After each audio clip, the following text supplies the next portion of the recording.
Bonjour, chers amoureux de Dieu, je suis le pasteur Samuel Kamwanga. Bienvenue à notre émission La RAD, la révolution des amoureux de Dieu.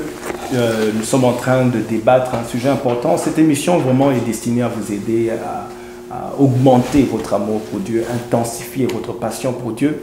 Et nous prions vraiment que ce qui sera dit ici vraiment va vous édifier. Je suis encore ici, comme je vous l'ai promis, avec mon ami, le pasteur Mohamed Sanogo. Bonjour, pasteur. Salut, pasteur Samuel. On peut saluer les amoureux de Dieu.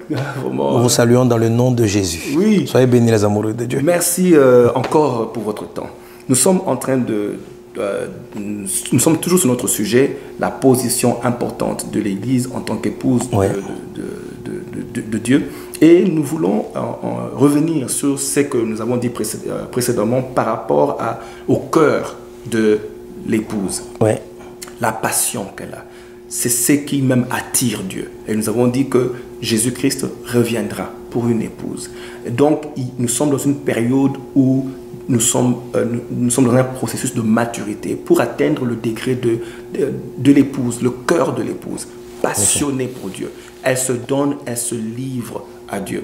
Et il y a un point important qu'on a peut-être, une parenthèse qu'on a ouverte dans l'émission précédente, qui expliquait, nous voulons juste toucher un peu le point où Dieu, parlant à Israël, compare Israël à une épouse infidèle.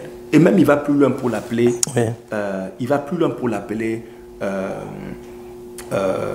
prostituée. Prostituée, je crois, dans Ézéchiel chapitre 16, il appelle Israël prostituée.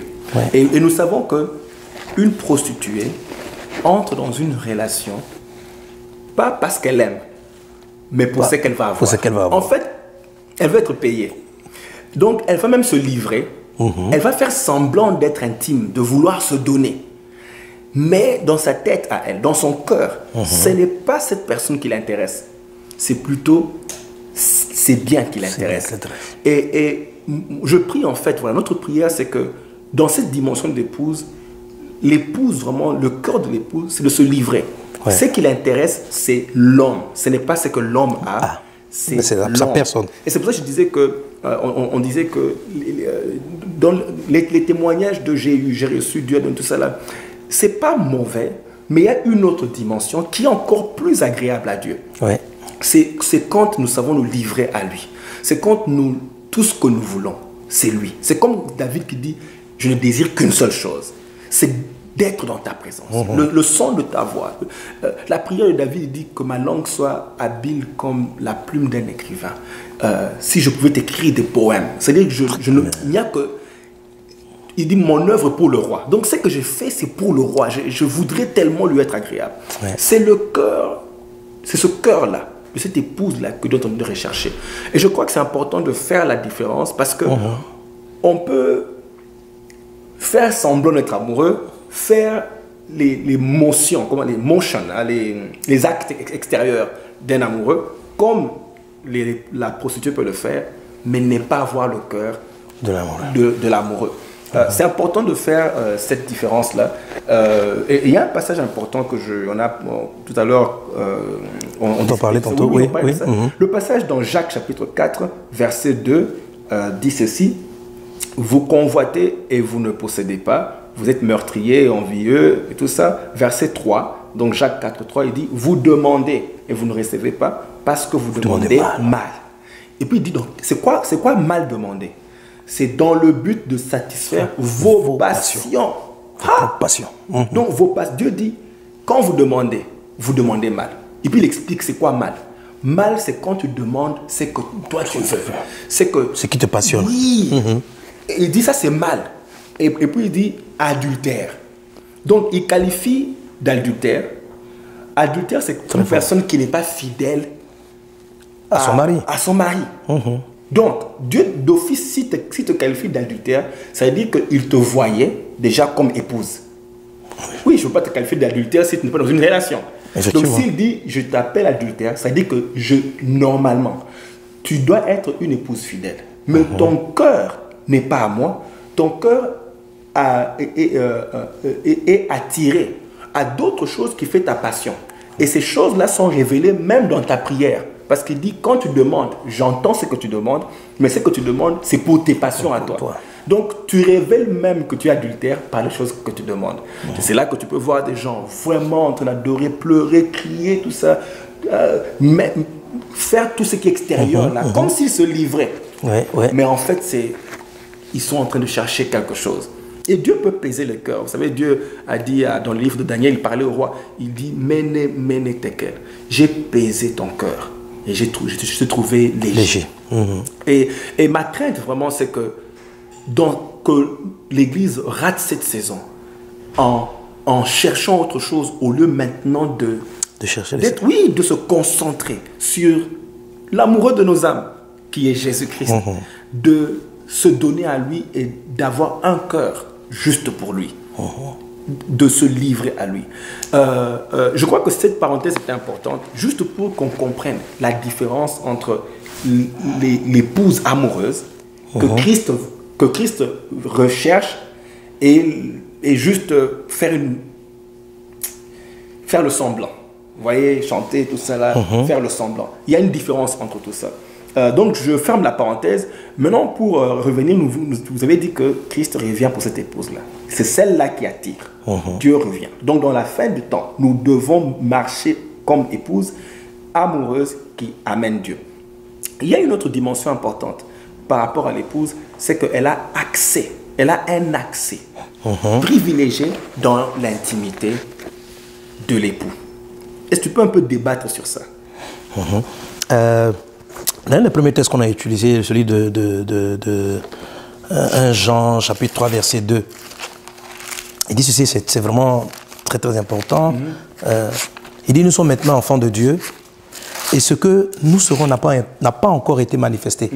Mais lorsque cela sera manifesté, nous serons semblables à lui. Il dit, qu'est-ce qui fait que nous serons semblables à lui? Parce que nous allons le voir tel qu'il est. Donc, la Bible dit dans 1 Jean 3, 2, que nous sommes maintenant enfants de Dieu. Donc, ce dont nous sommes en train de parler, c'est de quitter de la dimension d'enfant pour passer à la dimension d'épouse. Et qu'est-ce qu'il dit? Il dit, nous sommes maintenant enfants de Dieu, mais ce que nous serons n'a pas encore été manifesté. Lorsque cela sera manifesté, nous serons semblables à lui parce que nous le verrons tel qu'il est. Ce que Jean est en train de nous révéler, c'est que jusqu'à présent, nous ne voyons pas Dieu tel qu'il est. Nous n'avons pas encore vu Dieu tel qu'il est. Comme si toutes les révélations et toutes les manifestations que Dieu a envers nous sont des manifestations où il est voilé. Autrement dit, comme si il était habillé. Comme si Dieu cachait. Il cachait quelque chose. Je crois, et on en partage souvent, et on en discute souvent, que la gloire de Dieu, la perfection de Dieu, vous voyez, Dieu pouvait dire à Moïse, aucun homme ne peut me voir et vivre. Ne peut me voir et vivre. Et pour que Moïse ne serait-ce que ne puisse voir, ne serait-ce que comment dirais-je, le derrière, le dos, la Bible dit, Dieu l'a caché dans le rocher, dans un rocher. Et 1 Corinthiens 10, 4 dit, ce rocher, c'était le Christ. Donc, caché dans le rocher, c'est-à-dire en Christ, on voit Dieu, mais pas tel qu'il est. Juste une partielle. Et donc, les chrétiens fils de Dieu ont une vision de Dieu, mais encore sous un voile. Mais maintenant, dans la dimension de l'épouse, parce que de manière pratique, un fils même ne peut pas voir, un serviteur ne peut même pas regarder le patron dans la nudité. Un enfant, un fils, il ne peut pas regarder la nudité du père. Non, il sera même scandalisé. Il sera même scandalisé. Ah, c'est comme une malédiction. Mais on connaît la malédiction de non, mais la malédiction de Cam. La malédiction de Cam. Justement. Parce qu'il a exposé la nudité. Oui, son père. C'était grave. C'était une grave malédiction. Un fils ne peut pas la nudité du père. Il ne peut pas voir la nudité de son père. Or, pour Dieu, la nudité, il ne faut pas voir simplement comme humain. La nudité, ça parle de Dieu tel qu'il est, dans toute sa beauté. Mais la seule personne qui est à l'aise avec la nudité d'un être, d'un homme, c'est l'épouse. Où il n'y a aucun gêne. La nudité, comme on le partage souvent, c'est Dieu dans toute sa beauté, dans toute sa gloire. Dieu sans vêtements, Dieu sans gants pour... L'Église aura un tel besoin dans les temps de la fin de la gloire de Dieu. Mais Dieu ne peut pas se révéler dans cette dimension tant que nous sommes fils. Voilà. Il y a quelque chose qu'il ne peut pas nous montrer. Il y a encore des choses qu'il va réserver. Il veut nous montrer, mais il ne peut pas. Voilà. Et pour nous les montrer, il faut que nous devenions épouses. Pas épouses de l'élève. Et c'est là on revient à partir de... Vous êtes passionné d'autre chose. Lorsque vous allez être passionné de moi, vous allez m'aimer pour qui je suis et non pour ce que j'ai. Et non, vous essayez de vous servir de moi. Votre amour sera passionné. Là, vous entrez dans la dimension de l'épouse. Donc, nous serons semblables à lui parce que nous le verrons tel qu'il est. Et là, maintenant, Dieu va... Le Seigneur va se déshabiller. Se révéler dans toute sa gloire. Et cela va propulser l'Église à d'autres dimensions. Dans une nouvelle dimension. Bon, je crois qu'il y a un niveau de gloire que l'Église va atteindre dès qu'on contemple Dieu tel qu'il est. Dès qu'on contemple ça. Oui, on va revenir sur ça un peu plus profondément, on touchera un peu plus sur la nudité. Que Dieu vous bénisse, chers amoureux de Dieu. Il y a une dernière émission qui vient juste pour cette partie ici. Vous devez comprendre l'importance de la nudité. Soyez bénis et nous allons nous retrouver prochainement. Que Dieu vous bénisse.